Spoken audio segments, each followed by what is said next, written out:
In September, we saw Midorifuji's sinewy 5'6" frame throw down far taller and heavier foes for 11 wins in just his third tournament at salaried level. Was this a one-off, or would November 2020 prove him a fighter far more substantial than his build?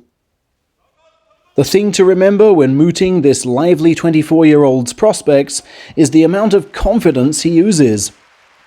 Asked why he dropped out of Kindai University to turn pro, he coolly replied, "Even if I devoted 4 years to becoming national university champion, I'd only have been handed a place in Division 3. And I knew I was at least good enough for Division 2 without any fast-tracking." It's that brashness, I suppose, which sets him apart from fellow lightweight Enho, making him, for example, think nothing of rocketing into the giant Akiseyama headfirst and spending the next minute of his precious career going toe-to-toe.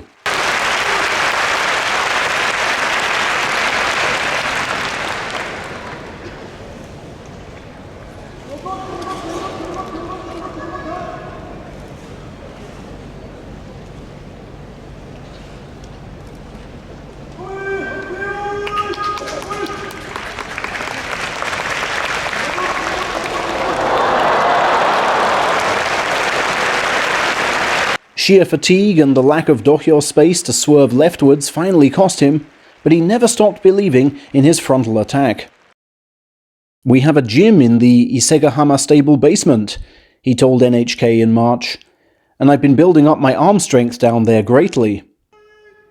That, and a regime of between 30 to 100 practice bouts a session at the training peak, gives him the belief to keep going forwards, as the extra 30 kilos of Chiyono ore were alarmed to find out.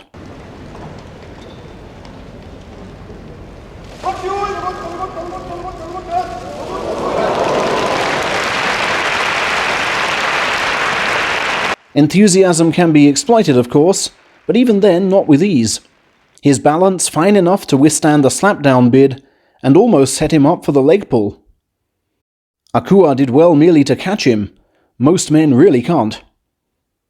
That feat was beyond all of his next 6 foes, starting with soon-to-retire Kotoshogiku, who was swung down from under the shoulder.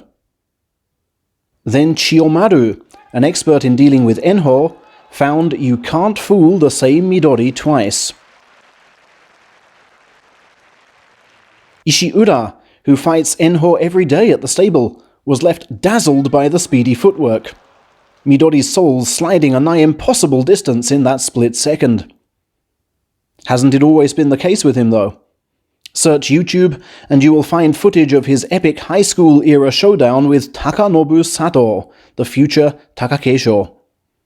After a series of ballet-style leaps, he takes his far larger opponent's belt, digs him with the head, and after a long standstill, flings him to the clay with a sublime pulling throw. "The match which pleases me most," he says even now. So when I saw Takakeisho and Onosho keeping rank in Division 2 on my university TV set, I thought, I can do what they do. With that attitude did he push out veteran thruster Sho Hozan on day 7, then mount a relentless sally on Churano Umi, capped with a powerful twist down. Then came day 9, and his first match with Nishikigi and his 4 years of top-level experience.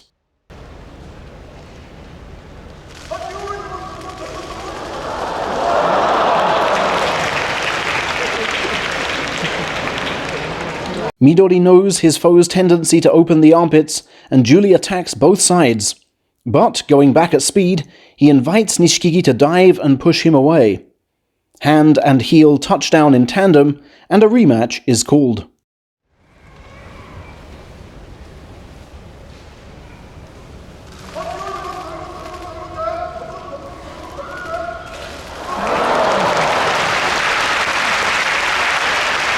This time his left gets deeper inside, tempting Nishikigi to clamp and move his shoulder further forward for the swing down.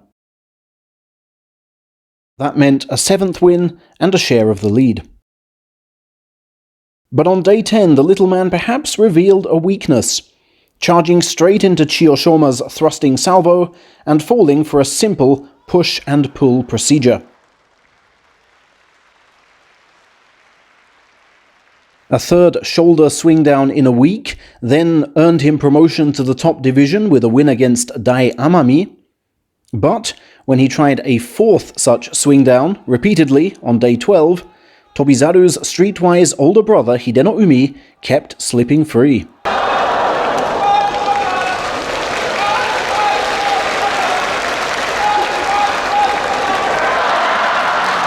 And realized that when the little man bores inside, his neck is exposed and within easy reach.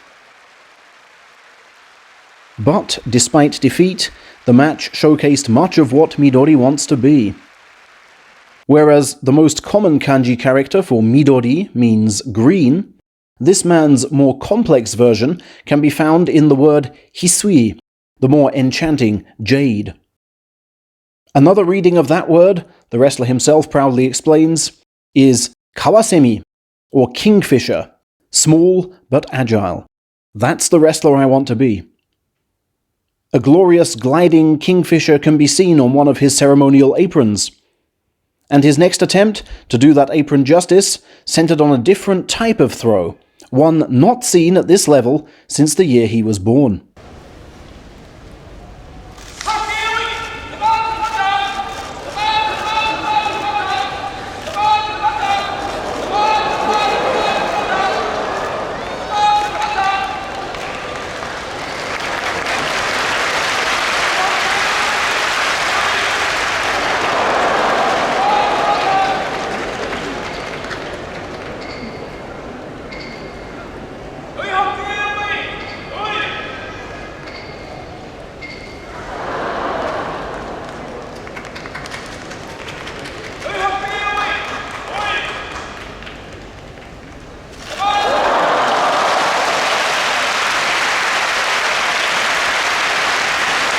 That was actually a battle for the lead, and Midori held his one-win advantage over the chasing pack with an amazing fourth shoulder swing down of the tournament, this time against Takagenji.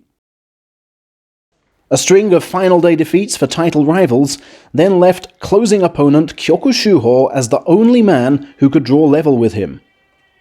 Midori had won their previous bout 2 months earlier by pivot throw.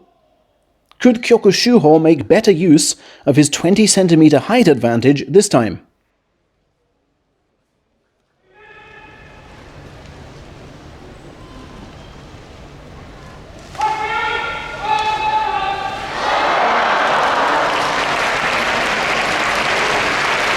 By observing Chiyoshoma and Hideno Umi, yes he could. Smash, push, and pull on the neck.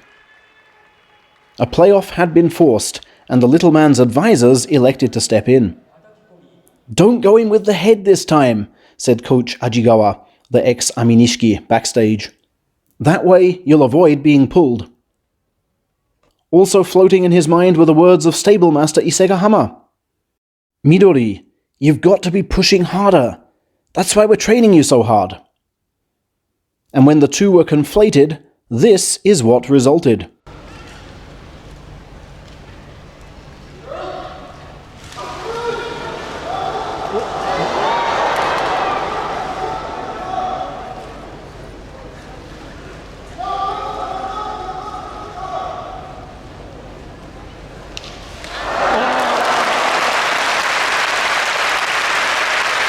$118-kilo Midorifuji, champion of Division 2.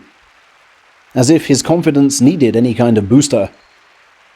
"So now we move on to Division 1, he said, after his promotion was confirmed this week. "Needless to say, I want to be fighting Takakeisho again. If I go on a winning run, maybe they'll put us together next time. I don't think I can go for the title, but why not double figures and a special prize?" That self-assuredness will either prove his undoing or take him straight to the top. And I can't wait to find out which.